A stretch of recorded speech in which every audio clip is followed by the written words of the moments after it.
அண்டே சாருங்களா நான் பேசுறேன் sir. Right அண்ணா டக்குனு ஒரு கேள்வி கேளுங்க. மேடம் மேடம் மேடம் இன்னைக்கு உங்களுடைய வேட்புமனுல ஒரு சிக்கல் இருக்கிறதா வந்து நீங்க மாத்தி வேட்புமனுல அபிடவிட் மாத்தி கொடுத்ததா அதிமுக மற்றும் நாம் தமிழர் உள்ளிட்ட கட்சிகள் சொல்லி ஒண்ணு இருக்குது. அதே போல கோர்ட் ஃபீல் நீங்க கொடுத்திருக்கிற மாதிரி அவங்க சொல்லிருக்காங்க. அண்ணா இன்னைக்கு பார்த்தீங்கன்னா இந்த அரசியல் கட்சிகள் நேரடியாக நம்மை களத்தில் எதிர்க்க முடியவில்லை என்று இது எப்பொழுதும் செய்கிற வழக்கமான டிராமாவை இன்னைக்கு வேட்புமனு கொண்டு வந்திருக்கிறாங்க. ஸோ நாம் 2 வேட்புமனுக்களை சப்மிட் பண்ணுவோம். எப்பொழுதுமே நாம் 2 வேட்புமனுக்களை சப்மிட் பண்ணுவோம். அது வந்து ஒரு அரசியல் கட்சியில் ஒரு முறையாக வைத்திருக்கின்றோம். நாம் சீரியல் நம்பர் 15, சீரியல் நம்பர் 27 2 வேட்புமனுக்கள் நம்முடைய வேட்புமனுக்கள் சப்மிட் செய்யப்பட்டு இருக்கிறது.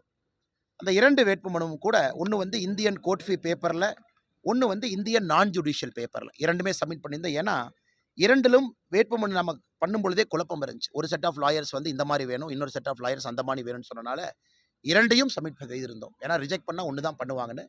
அதன் பிறகு தேர்தல் நடத்தக்கூடிய அதிகாரி ஆர்ஓ அவர்கள்லாம் ஆராய்ந்து இன்னைக்கு நம்முடைய வேட்புமனுவை எடுத்திருக்கின்றார்கள். இது ஒரு பெரிய விஷயம் இல்லைங்கண்ணா. ஆனால் இன்னைக்கு எதிர்க்கட்சிகள் வந்து களத்தில் எதிர்க்க முடியாதவர்கள் இந்த வேட்புமனு ரிஜெக்ட் பண்ணுன்னு காலையிலிருந்து அங்கேயே கலெக்டர் அலுவலகத்தை சுற்றி கொண்டிருக்கின்றார்கள். காரணம் அவர்களுடைய தோல்வி பயத்தை மட்டும்தான் காட்டுது. இது எல்லா முறையும் நடக்கிறது தான். இந்த வேட்புமனு ஸ்க்ரூட்னி அப்போ ஒரு அரசியல் கட்சி கலாட்டா பண்ணுறது. ஆனால் இந்த முறை கோயம்புத்தூர் பார்த்தீங்கன்னா உச்சபட்சமாக இதை நிராகரித்தே ஆக வேண்டும்னு சொல்லி கடைசியில் நம்முடைய மாநிலத்தினுடைய தேர்தல் நடத்தக்கூடிய அதிகாரிகளே அதை பற்றி கிளாரிஃபிகேஷன் கொடுக்குற நிலைமை கொண்டு வந்திருக்கிறாங்க. அதனால் எங்களை பொறுத்தவரை 2 serial number 15, serial number 27 2 set of வேட்புமனு தாக்கல் பண்ணியிருக்கிறோம்.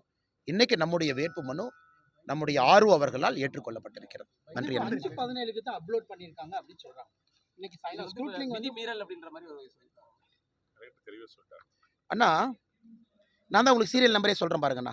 சீரியல் நம்பர் 15, சீரியல் நம்பர் 27 2ம் வந்து நாம் என்னைக்கு தாக்கல் செய்தோமோ முதல் வேட்புமனுவை நான் தாக்கல் செய்து வர்றேன். 2வது வேட்புமனுவை கேண்டிடேட் தாக்கல் செய்ய வேண்டும் என்கின்ற அவசியம் இல்லை. ஏன்னா அது வந்து எப்பொழுதுமே ஸ்பேர் காப்பியாக சேஃப்டிக்கு இன்னொரு வேட்புமனு நம்ம ஃபைல் பண்ணுவோம். 2 வேட்புமனுவும் நாம் தாக்கல் செஞ்சது தான். Serial number 15, serial number 27. அதன் பிறகு நீங்கள் தேர்தல் நடத்தக்கூடிய அதிகாரிகிட்ட நீங்கள் கேள்வி கேட்கலாம். சீரியல் நம்பர் 15 எப்போ அப்லோட் பண்ணாங்க, சீரியல் நம்பர் 27. நீங்கள் பார்த்தீங்கன்னா இதே ஆர்ஓ போர்ட்டலில் 2மே காட்டியிருக்கு. 2 அஃபிடவிட் அப்லோடுன்னு காட்டியிருக்கு. ஒன்று வந்து இந்தியன் கோர்ட் ஃபீ பேப்பர் ஒன்று. செகண்ட் இது அடுத்த தாண்டி போகிறீங்கன்னா ஒருவேளை இன்னைக்கு மற்ற எதிர்க்கட்சி நண்பர்கள் ஆர்ப்பாட்டம் செய்கிறாங்க, இதை ரிஜெக்ட் பண்ணும். இது ரிஜெக்ட் பண்ணுறதுக்கான காரணமும் இது இல்லை. ரிஜெக்ட் பண்ணுறதுக்கான சில காரணங்கள் இருக்குது. அதாவது வேண்டுமென்றே பொய்யான ஒரு செய்தியை சொல்லியிருக்கணும், நம்ம மீது வழக்கு இருக்கணும், அதை மறைச்சிருக்கணும். அல்லது வேண்டுமென்றே பொய்யான சில செய்திகளை சொன்னால் மட்டும்தான் அதை ரிட்டர்னிங் ஆஃபீஸர் ரிஜெக்ட் பண்ண முடியும். மற்றபடி சுப்ரீம் கோர்ட்டுடைய ஆர்டர் பல இடத்துல தெளிவாக இருக்குது. ஒரு கையெழுத்து மிஸ் ஆயிடுச்சு, திரும்ப நீங்கள் கையெழுத்து போடலாம். டேட் ஒரு இடத்துல போடல, திரும்ப டேட்டு போடலாம். இது வந்து ஒரு காம்படிட்டிவ் எக்ஸாமினேஷன் கிடையாது. தேர்தலை பொறுத்தவரை ஒரு காரணம் சொல்லி இதை ரிஜெக்ட் பண்ணுறது ஒரு காரணம் இல்லைன்னு அரசியல் கட்சிகள் புரியாமல் பேசுகிறாங்க. 2 வேட்புமனு இருக்குது. அதில் ஒரு வேட்புமனை ஏற்றுக்கொண்டு அவங்க கமா இல்லை டாட் இல்லைன்னு பேசினா கூட அது கூட நிராகரிக்கப்பட வேண்டிய காரணம் அதுவும் கிடையாது. ஏன்னா என்னோட கிளாரிஃபிகேஷன் நம்ம கொடுத்துட்டேன். இதுக்கு பிறகு தேர்தல் நடத்தக்கூடிய அதிகாரிகள்கிட்ட நீங்கள் புள்ளி விவரமாக கேட்கலாம்.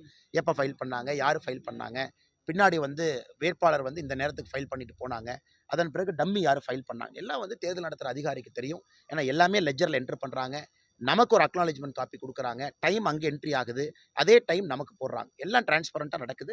அதனால் நீங்கள் இதற்கு மேல்